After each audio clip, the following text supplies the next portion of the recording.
Maligayang pagbabalik sa Rai Movie Recaps. Narito na naman po tayo para sa isa na namang magandang palabas na pinamagatang Channel Zero. Ito ang Season 2 ng series na ito na pinamagatang No End House. Kaya't ano pa ang ating hinihintay? Sit back, enjoy and relax, love you. Nagsisimula ang palabas sa isang tipikal na maliit na bayan ng Amerika kung saan ang isang takot na babae ay tila tumatakas mula sa isang bagay. Nakita niya ang isang itim na bahay sa dulo ng isang walang laman na kalye at desperadong tumakbo papunta dito. Gayunpaman, marahas siyang naabutan ng isang lalaki, tinulak siya sa lupa, nawala ng malay. Nakita namin na ang babae ay may ito ay hindi tunay na nakasulat sa kanyang braso, at ang lalaki ay sinusubukang burahin ang mga salita. Pagkatapos ay lumipat ang eksena sa pangunahing tauhan. Si Margot, na may matalik na kaibigan na nagngangalang Jules Margot, ay nabago ang buhay ng biglaang pagkamatay ng kanyang ama. Pagbalik ni Jules mula sa kanyang bakasyon sa Tagaraw, sinisikap niyang pasayahin si Margot, alam niyang ilang oras na ang nakalipas mula nang pumanaw ang kanyang ama. Ang mga flashback ay nagpapakita na si Margot ay nagkaroon ng malapit na relasyon sa kanyang ama. Si Jules ay tumanggap ng imbitasyon mula sa kanilang kapwa-kaibigan na si JD na dumalo sa isang party. Sa panahon ng party, parehong nakatanggap sina Margot at Jules ng nakakatakot na video sa kanilang mga telepono. Dinala ni Jules si Margot sa isang lokal na bar para mag-relax kung saan sila nagkita ni June. May octopus tattoo siya sa braso. Gayunpaman, nangingibabaw ang maingay na kapaligiran. Si Margot ay nagdadalamati pa rin sa pagkamatay ng kanyang ama at naghahanda siyang umalis. Sa sandaling iyon, isang gwapong lalaki na nagngangalang Seth ang lumapit kay Margot para sa isang hormone chat. Nang mapansin ito ni June, hiniling ni na Margot at Joel na ipakita sa kanya ang kanilang mga telepono dahil natanggap din niya ang eerie video. Pagkatapos ay ibinahagi niya sa kanila ang kwento ng walang katapusan na bahay. Sinabi nito na ang No End House ay huling lumitaw sa US mga 6 na taon na ang nakalilipas at mula noon ay nakita sa silangang Europa at Timog Amerika. Palaging lumilitaw at nawawala ang bahay ng walang babala, at ang mga malapit dito ay nakakatanggap ng mga kakaibang text o video. Ilang tao ang nakakaintindi sa nangyayari. Kamakailan lang, lumitaw ang No End House sa kanilang bayan. Ang sabi-sabi na ang bahay ay naglalaman ng 6 na silid na bawat isa ay mas nakakatakot kaysa sa huling idinisenyo upang biktimahin ang pag-iisip ng mga tao. Minamanipula ng mga silid ang iyong isip at walang dalawang tao ang naglalarawan ng kanilang mga karanasan sa parehong paraan. Wala pang nakarating sa ika-6 na silid, o kung mayroon man, hindi na sila bumalik. Itinuring ito ni na Margot at Jules bilang isang detalyadong haunted house na puno ng mga staged scares habang patuloy silang nag-uusap. Ipinagtapat ni Margot kay Seth ang tungkol sa pagkamatay ng kanyang ama. Namatay siya sa sopa ng sala nila habang nakabukas pa ang TV. Sinisisi ni Margot ang sarili sa pag-aakalang kung nakauwi siya ng maaga noong gabing iyon, baka buhay pa ang kanyang ama. Pagkatapos, nagpa siya ang 4 na magkakaibigan na tuklasin ang maalamat na walang katapusan na bahay. Pagdating nila sa bahay, nakita nila ang maraming tao na nagtipon upang maranasan ito, kabilang ang ilan na kalalabas lang, mukhang sobrang nanginginig, namumutla, nagsusuka, at pagod. Isang may balbas na lalaki na may backpack na nagngangalang Dylan ang sumali sa Margot's group, gayon din sa ilan pang magagastos na karakter. Mukhang kalmado at may alam si Dylan tungkol sa bahay, kaya nagpa siya ang grupo na sabay na pumasok habang papalapit sila sa pasukan. Napansin ni Margot ang plaque ng bahay na may nakasulat na No End House ay gawa sa kahoy na semento, at ikaw sa loob ng waiting area, may nagsulat ng warning sa pinto. Mag-ingat sa cannibal. Bumukas ang pinto sa unang kwarto at naunang pumasok si Dylan. Ang silid na ito ay puno ng mga estatwa ng plaster at ang grupo ay nagulat ng mapagtanto na ang mga estatwa ay kahawig ng bawat isa sa kanila. Ipinapalagay nila na may kumuha ng litrato sa kanila habang naghihintay sila at gumamit ng 3D printing para gawin ang mga estatwa. Isang mausisa na binata ang sumusubok na kumuha ng litrato, ngunit ang kanyang telepono ay biglang namatay kasama ng iba. Si Dylan lang ang nananatiling kalmado, pinagmamasdan ng iba mula sa malayo. Biglang namatay ang mga ilaw at pagbalik ng mga ito ay tuluyan ng nagbago ang atmosphere sa kwarto. Ang magaan na musika ay napalitan ng baluktot, nakakabinging mga tunog, at ang dating buo na mga estatwa ay nabasag na ngayon na may mga itim na kamay na pinaghiwa-hiwalay ang mga ito. Ang pinto sa susunod na silid ay bumukas at ang grupo ay sumulong, bagaman pinipili ng ilan na umalis sa malapit na labasan. Kapansin-pansin, tanging ang rebulto ni JD ang nananatiling hindi nagalaw. Pumasok ang grupo sa pangalawang silid, isang malaking bakanteng espasyo na may 3 pinto. Ang dinaanan nila, ang isa ay patungo sa susunod na silid, at ang isang labasan. Biglang kumislap ang mga ilaw at lumitaw ang isang nakamaskara na figure sa silid. Tinabi ng figure si JD at may ibinulong kay Margot. Nang lumapit ang nakamaskara na figure sa isang sidekick na lalaki, muling namatay ang mga ilaw. Pagbalik nila, wala na ang lalaki, nag-iwan ng mahabang bakas ng dugo sa sahig. Ang kasintahan ng nawawalang sidekick na lalaki, na hindi makayanan ang katakutin, ay nagpa siya na umalis sa labasan. Napagpasyahan ni JD na kainahinala na ang mga taong ito ay dapat ng mga halaman, mga aktor na inupahan upang takutin sila. Ngayon si Dylan na lang at ang orihinal na apat ang natitira bago bumukas ang pinto sa susunod na kwarto. Binabalaan ni Dylan ang lahat na maaari pa rin silang bumalik. Siya at si JD ay nanguna sa pangatlong silid. Tinanong ni Jules si Margot kung ano ang ibinulong sa kanya ng nakamaskara na figure kanina. Inihayag ni Margot na tinawag niya ang palayaw sa kanyang pagkabata at tinanggap siya pabalik. Hinikayat ni Jules si Margot na umalis, ngunit determinado si Margot na makita kung ano ang naghihintay, kaya't pareho silang pumasok sa ikatlong silid. Ang pasukan sa ikatlong silid ay isang umiikot na pinto na nagpapahintulot lamang sa isang tao na makapasok sa bawat pagkakataon. Pagkapasok, pinagsisihan agad ni Margot ang kanyang desisyon at gustong tumalikod, ngunit nakalock ang pinto sa likod niya at wala nang ibang pagpipilian. Ninanakaw ni Margot ang sarili at sumulong. Ang silid ay isang mahabang pasilyo na nagtatapos sa isang malaking salamin. Nauna nang ipinagtapat ni Margot kay Jules na isa sa mga kinatatakutan niya noong bata pa siya ay nakatagpo ng salamin sa dulo ng isang makipot na pasilyo. Palagi niyang naramdaman na parang may tumalon mula sa likuran nito. Oo naman, isang kaitikot-takot na lalaki ang lumitaw sa likod ng salamin, nakakatakot. Nagpanik si Margot. Nagmamadali siyang sumulong, ngunit paalis na sana siya sa labasan, narinig niyang tinatawag siya ni Jules mula sa katabing silid. At tubili, pumasok si Margot sa ikaapat na silid. Sa loob ng ikaapat na silid, napagtanto ni Margot na wala doon si Joss. Sa halip, mayroong isang higanting screen dito, nakakagambalang mga larawang nauugnay sa kanyang ama. Pag-flashby, pagkatapos ng video, bumukas ang pinto sa ikalimang kwarto, na may pagpipilian si Margot, magpatuloy sa susunod na kwarto o umalis. Pagkatapos ng ilang sandali ng pag-aalinlangan, nagpa siya si Margot na itulak. Pasulong at pumasok sa ikalimang silid.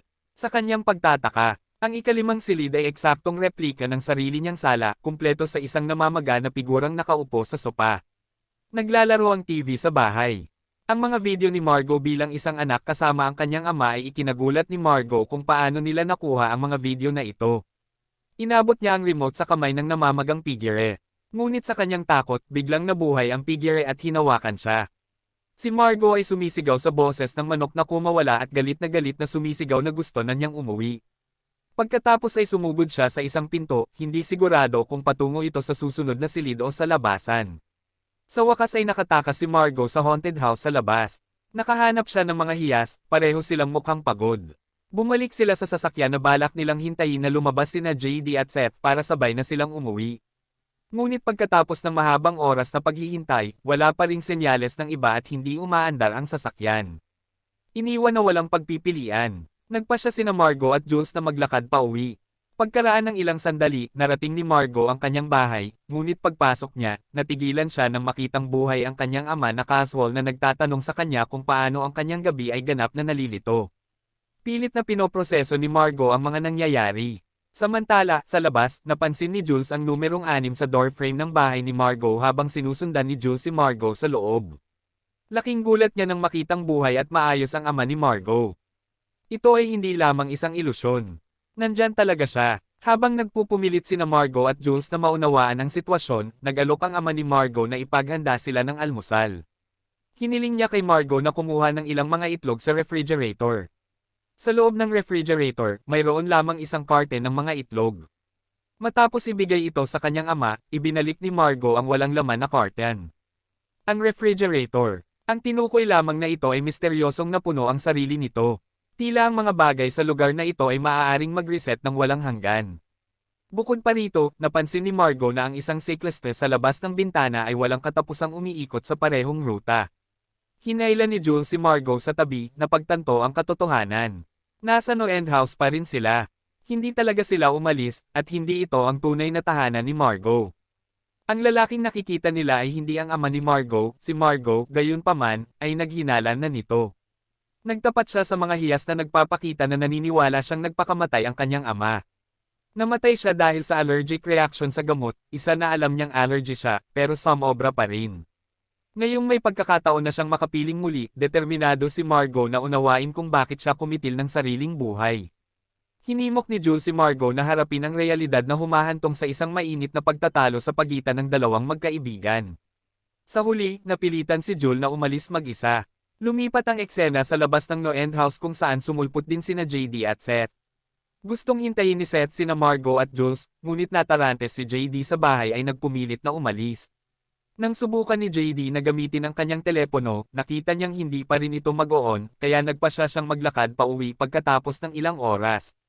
Pagdating niya sa kanyang bahay, nakakita lang siya ng plate na may numerong 6 din sa kanyang pintuan. Sa loob, nakatagpo siya ng isang doppelganger ng kanyang sarili. Iniimbitahan ng peking JD ang totoong JD sa loob para sa isang chat kung saan pinag-uusapan nila ang kanilang mga interes.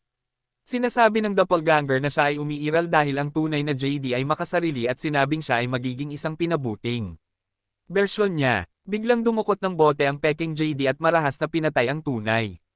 Samantala, narating ni Seth ang sentro ng bayan kung saan nakakita siya ng isang napakalaking hole na bakal na may tao sa loob na kamukhang kamukha niya. Pagkatapos ay pinutol ng kamera si Dylan na nakahanap din ng paraan sa kakaibang mundong ito. Sinusubukang paandarin ni Dylan ang iba't ibang sasakyan na nakaparada sa kahabaan ng kalye, ngunit nabigo sa bawat pagkakataon. Habang sinusuri niya ang makina ng isang kotse, makikita namin ang kanyang braso na inukit sa parehong mga salita.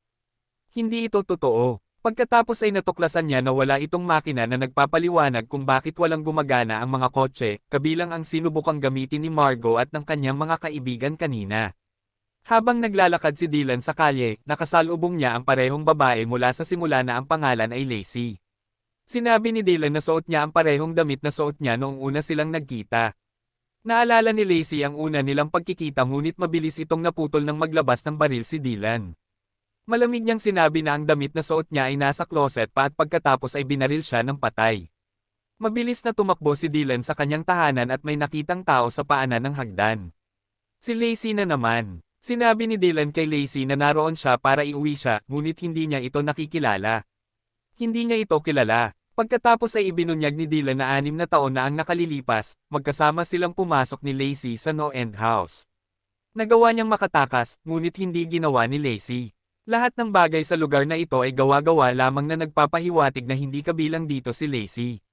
Sa kabila nito, iginiit ni Lacey na malapit nang bumalik ang kanyang asawa.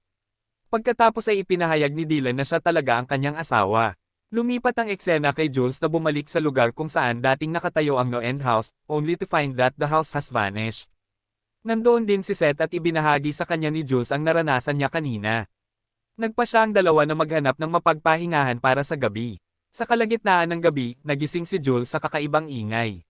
Sinusundan niya ang tunog sa isa pang silid kung saan natuklasan niya ang isang napakalaking spherical na bagay.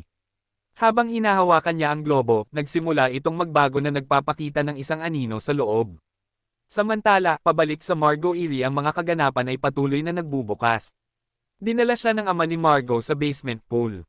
Nang sumisid siya, natuklasan niya na ang pool ay napakalalim. Kinagabihan, habang natutulog si Margot, pumasok ang kanyang ama sa kanyang silid at ipinatong ang kanyang kamay sa kanyang ulo. Nag-trigger ito ng sunod-sunod na pagbabalik tanaw sa mga alaala ng ina ni Margot. Kasabay nito, lumilitaw ang isang bahid ng dugo sa basement na unti-unting kumukuha ng hugis ng ina ni Margot. Habang naglalaho ang imahe ng kanyang ina at ang alaala ni Margot, ang mantsa ng dugo ay nagiging anyong tao. Ang kanyang ama pagkatapos ay pumasok sa basement, pinunit ang isang braso ng kanyang ina at sinimulang kainin ito, ngunit iniligtas ang kanyang mabahong bahagi. Kinaumagahan, nagising si Margot sa kanyang kwarto. Nang buksan niya ang kanyang aparador, laking gulat niya nang makita ang parehong nakakatakot na asul na glow na nakita niya sa pool. Nagiging malinaw na ang mga elemento sa ika-6 na silid ay bahagyang nahuhubog ng mga iniisip ng mga pumapasok na sumasalamin sa kanilang pinakamalalim na takot o alaala. Para kay Margot, ang pool at ang closet ay malamang na kumakatawan sa mga madilim na nakakatakot na lugar mula sa kanyang pagkabata. Sa baba ay naghahanda na naman ng almusal ang kanyang ama na parang walang nagbago. Pakiramdam ni Margot ay parang may kulang. Tiniyak ng kanyang ama na mahal siya nito at bumalik para sa kanya. Naantig si Margot sa kanyang mga sinabi, ngunit nang linisin niya ang mesa at buksan ang basurahan, nakita niya ang balat ng kanyang ina sa loob. Ang kanyang mga alaala ng kanyang ina ay nagiging malabo at abstract horrified. Sinubukan ni Margot na tumakas, ngunit hinaranggan ng kanyang ama ang kanyang landas ng walang ibang pagpipilian. Umuwi si Margot sa kanyang silid dahil alam ng kanyang ama na natuklasan niyang nakakulong ang labi ng kanyang ina. Sinubukan ni Margot na tumakas sa bintana, ngunit nakasarado ito kahit anong pilit niyang basagin ito. Samantala, ang mga hiyas na nakatagpo sa mahiwagang globo ay nagiging dahilan upang maubos nito ang kanyang mga alaala at isang figure na kahawig ng kanyang kapatid na babae ang lumabas mula sa isang pool ng dugo. Ang figure sa loob ng globo pagkatapos ay kumonsumo ng manifestasyong ito kinaumagahan, ang peking JD na pinatay at sinunog ang tunay ay sinusubaybayan sina Jules at Seth, lahat ay naniniwala na siya ang tunay na Jund. Pinag-usapan ng tatlo ang paghahanap kay Margot at sabay na tumakas.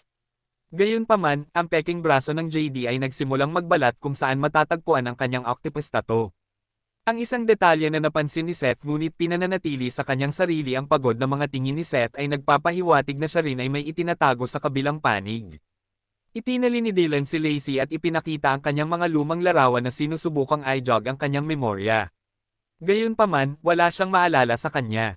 Sa sandaling iyon, nagbabalik ang naisip na bersyon ng kanyang asawa. It's Dylan in the suit mula sa simula, pinatay ng totoong Dylan ang kanyang doppelganger para linawin ang plot. Narito ang isang breakdown. Maraming tao ang nakapasok sa ika-6 na silid, ngunit hindi sila makatakas dahil nakulong sila ng mga nilalang na kanilang nilikha. Sa sandaling nasa loob na ang mga tao ay nagpapakita kung ano ang kanilang pinakahihintay, at ang mga pagpapakitang ito ay nakakakuha ng kontrol sa mga tunay na individual.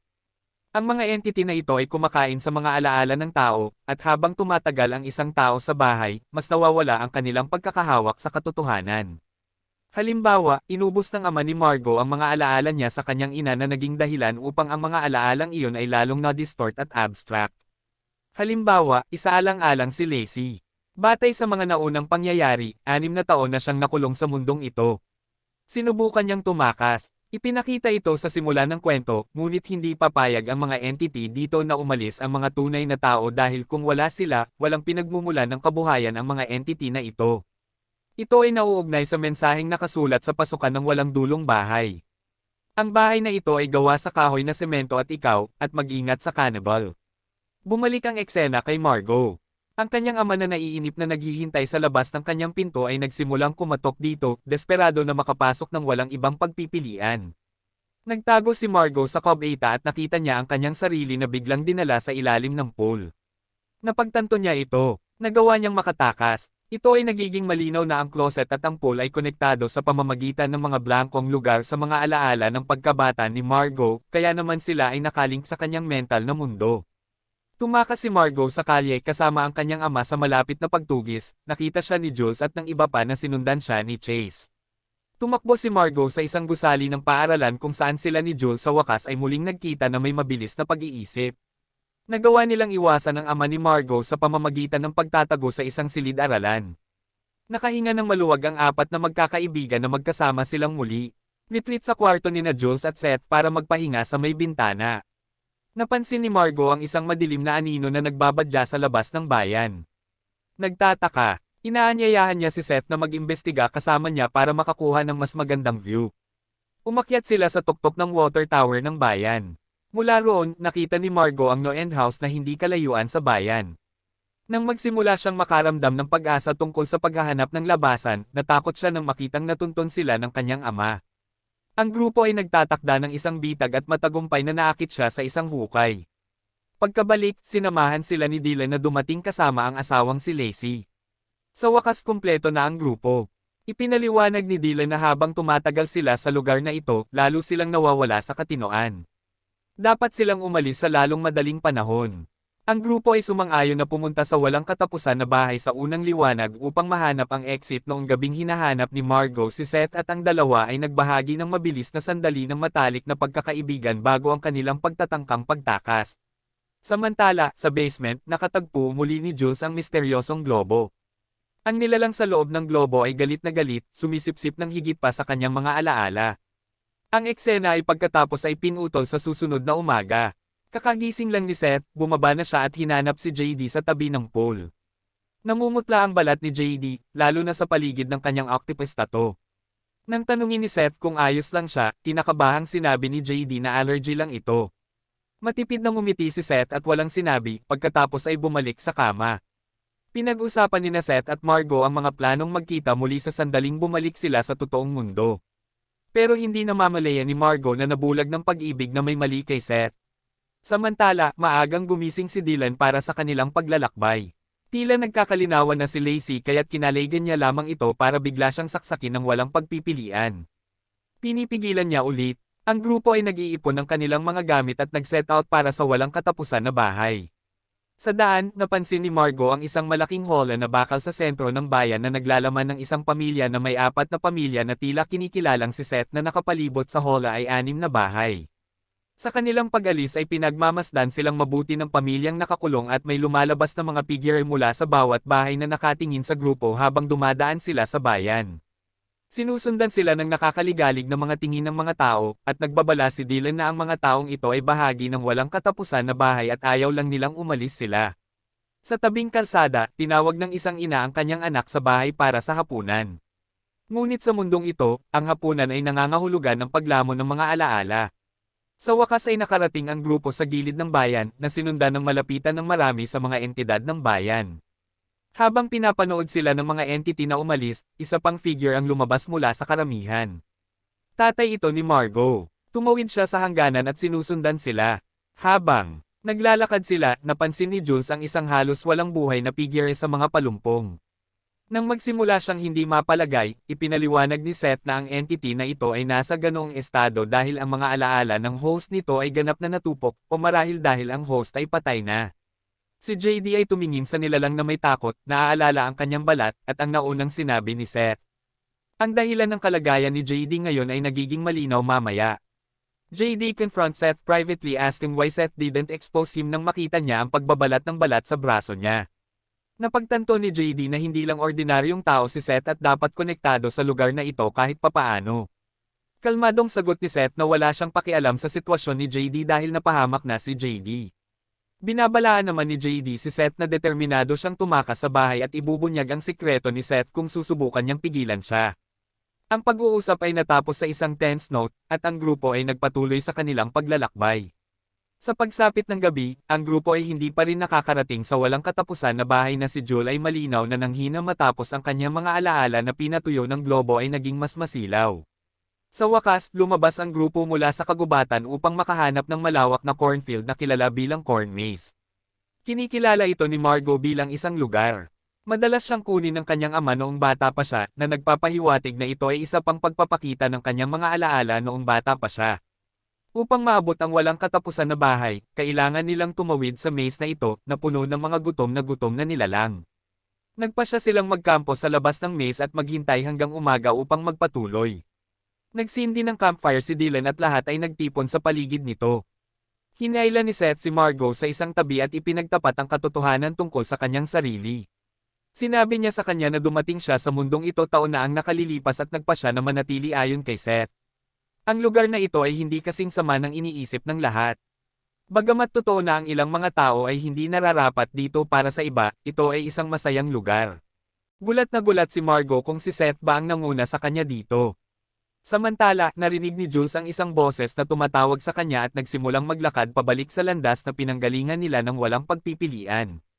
Iniwan ni Dylan si JD para bantayan ang asawa habang hinahabol niya si Jules. Sa sandaling umalis siya sa campfire, ang mga entity mula sa maze attack at sa oras na bumalik ang grupo sa Camp Lacey ay napatay na. Nawasak. Napansin ni Dylan ang bukas na sugat sa braso ni JD nang mapagtantong nilalang si JD. Pagkatapos ay inilantad ni Seth ang katotohanan na ang tunay na JD ay pinatay ng impostor na ito. Inihayag naman ni Margot ang nalaman niya tungkol kay Seth, na matagal na itong nabubuhay sa mundong ito. Dylan na nagpapakita ng parehong karunungan at tapang, agad na sinusunog ang Peking Jund. Dinala ni Dylan si Margot at mga hiya sa corn maze. Bagamat hindi niya pinapatay si Seth, alam ni Dylan na hindi siya mapagkakatiwalaan. Sa lalim ng kagubatan, pinagmamasdan ng ama ni Margot ang bawat galaw nila sa loob ng maze. Ang trio ay nahaharap sa maraming hamon habang nilalabanan ni Dylan ang mga entity. Samantala, si Jules ay muling naakit sa mahiwagang globo, na patuloy na umaagos sa kanyang mga alaala. Sa wakas ay nakahanap si Margot ng mga hiyas, ngunit naabutan nila ang kanyang ama na naghahanap sa kanya. Bagamat sa una ay sinubukan niyang ubusin ang mga alaala ni Margot, nakontrol niya ang sarili at sinabihan itong tumakas. Ang sandaling ito ay nagpapakita na mahal pa rin siya ng ama ni Margot. Sa kaibuturan, muling nagkita sina Margot, Jules at Dylan. Matagumpay na ginabayan sila ni Dylan sa pasukan ng walang katapusan na bahay, ngunit nagpa siya na manatili sa likuran upang sirain ang lugar ng minsanan. Pumasok sina Margot at Jules sa bahay na nagtitrigger ng isang fast track mode habang sila ay tumatakbo sa unang 4 na silid. Upang bumalik sa totoong mundo, kailangan nilang dumaan muli sa lahat ng 5 silid. Sa pagdaan nila sa ika-5 silid, muli na namang nakasalubong ni Margot ang bloated figure na kahawig ng kanyang ama. Sa pagkakataong ito nang walang pag-aalinlangan, sila ni Jules ay mabilis na lumabas sa isang gilid na pinto. Sa wakas ay nakabalik na sa totoong mundo sina Margot at Jules. Sumakay na sila sa kotse at naghanda para umuwi. Pero anong nangyari kay Dylan na naiwan sa room 6? Matapos makita ang mga ito, tumalikod siya at naglakad papunta sa corn maze kung saan nakasalubong niya ang ama ni Margot na lumalabas mula rito. Inilabas ni Dylan ang kanyang kutsilyo na handang umatake, ngunit sa kanyang pagtataka, dinaig siya ng ama ni Margot at sinakal siya hanggang sa mamatay nang makaalis si Dylan. Sinundan ng ama ni Margot ang landas ng babae at pumasok sa walang katapusan na bahay. Pagkaalis ni Margot at Jules, lumabas din siya sa totoong mundo. Kinaumagahan pabalik sa totoong mundo, tinawagan ni Margot ang kanyang ina at sa wakas ay nalaman niya ang katotohanan tungkol sa pagkamatay ng kanyang ama. Lumalabas na ang negosyo ng pamilya ay nawala ng maraming pera, at ang kanyang ama ay nagsagawa ng isang aksidenteng pagkamatay upang makakuha ng isang malaking pagbabayad ng insurance. Titiyakin nito na mapapanatili nila ang kanilang tahanan at kayang-kaya ni Margot na magkolehiyo. Napagtanto ang intensyon ng kanyang ama, nadama ni Margot ang mas malalim na pakiramdam ng pagkakasala. Sinisi niya ang kanyang sarili sa pagkamatay nito sa pag-aakalang siya ang may kasalanan, ngunit ngayon ay alam na niya ang katotohanan.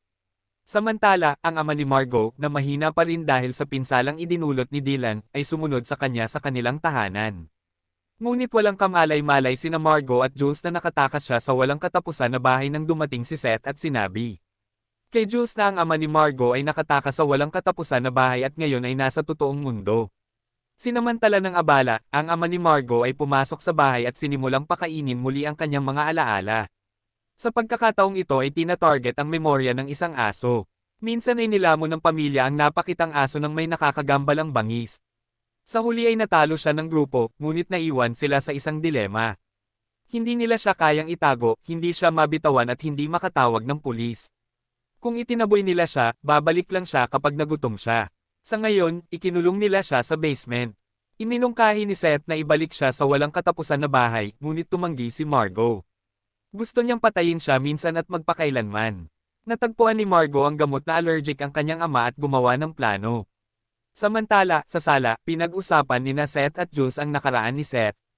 Ibinunyag niya na matapos makapasok sa no-end house, natuklasan niya ang pagkakaroon ng kanyang pamilya. Ang mismong mga tao ay nagkulong sa kulungang bakal na nakita nila kanina.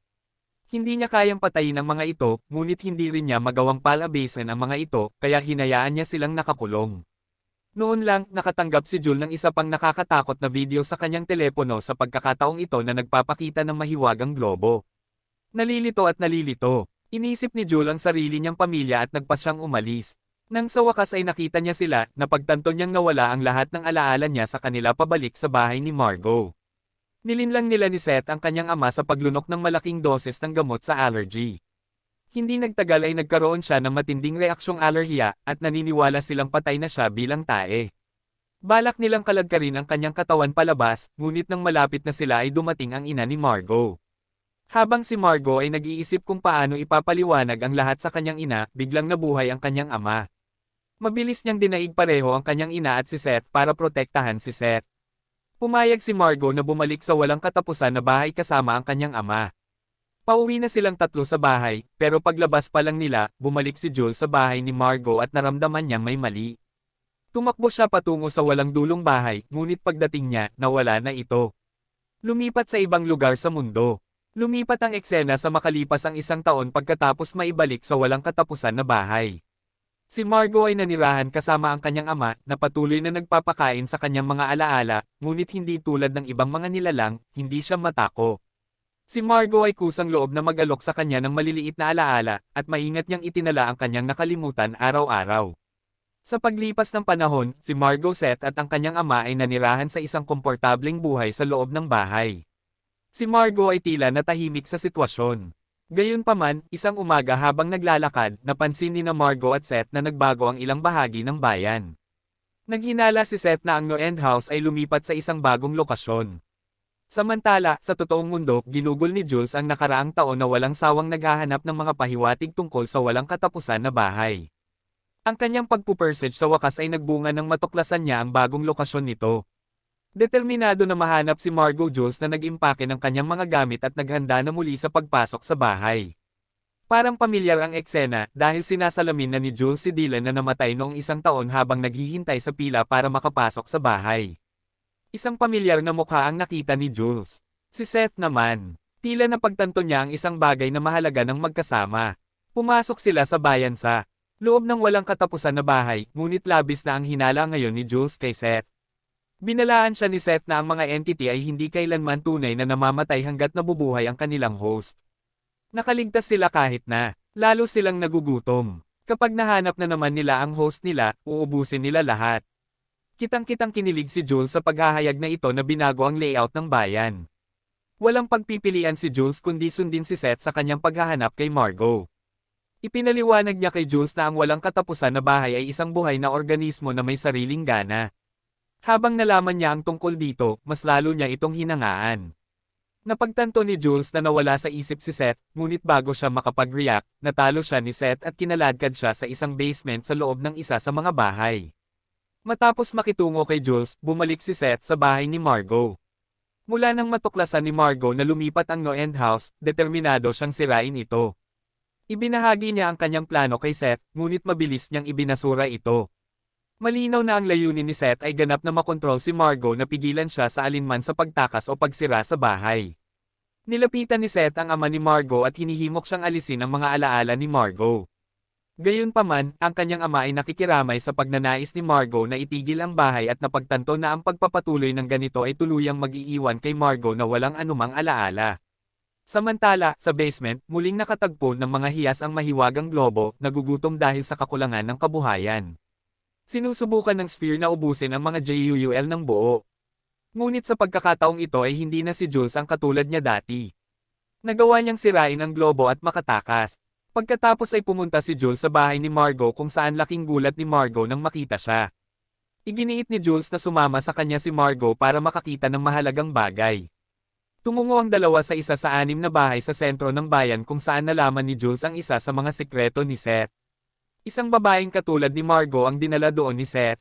Gayunpaman, malinaw na ang mga alaala ng babaeng ito ay ganap na naubos. Napagtanto ni Margot na hindi lang siya nagmanyobra si Seth, may mga naging girlfriend din siya. Inutusan ni Jules si Margot na maghintay habang inaasikaso niya ang isang bagay na nangangakong babalik para makatakas silang magkasama. Pero bago siya makaalis, dumating si Seth. Hinarap siya ni Margot at sinubukan ni Seth na bigyang katwiran ang kanyang mga aksyon sa pamamagitan ng pagsasabing siya lang ang tunay niyang pinapahalagahan. Gayunpaman, tulad ng sinusubukan niyang ipagtanggol ang kanyang sarili, ang mga kababaihan ay nagsimulang umusbong mula sa bawat isa sa 6 na bahay, lahat sila ay dating biktima ni Seth. Sinubukan ni Seth na bigyang katwiran ang kanyang pag-uugali na nagsasabing naniniwala siyang ang lugar na ito ay ang perpektong tahanan para sa lahat, at ang mga alaala ay parang lason. Para sa kanya, ang mga babaeng ito ay kumakatawan sa isang baluktot na bersyon ng monogamy. Sa isang walang katapusang pag-ikot, determinado si Jules na palayain si Margot mula sa kontrol ng bahay ay bumalik sa bahay ni Margot upang patayin ang kanyang ama. Nakapagtataka, sa halip na labanan ang kanyang ama ay hinimok si Jules na gawin ito. Handa siyang isakripisyo muli ang sarili para sa kapakanan ni Margot. Bumalik sa town center, nagpasya si Margot na lumaban sa isang matapang na hakbang. Binuksan niya ang holo na hawak ang pamilya ni Seth. Nilapitan ng mga miyembro ng pamilya si Seth at sinimulang ubusin ang kanyang mga alaala, na iniwan siyang pagod at walang kapangyarihan. Sa pagsaksi nito, naunawaan ng ama ni Margot na siya rin ay nagbabanta sa kanyang anak. Matapos makitungo kay Seth, umuwi si Margot Jules at ang kanyang ama. Naghahanda sina Margot at Jules na umalis, ngunit iginiit ng kanyang ama na isakripisyo ang kanyang sarili sa huling pagkakataon. Nag-aatubili na pinatay siya ni Margot gamit ang isang kutsilyo na pinatapos ang pagsubok. Sa wakas ay narating ni na Margot at Jules ang labasan ng walang dulong bahay, at habang dahan-daang sumasara ang pinto sa likuran nila, nagtatapos ang kwento. At dito na nga nagtatapos ang palabas na Channel Zero No End House. Maraming salamat sa panunood.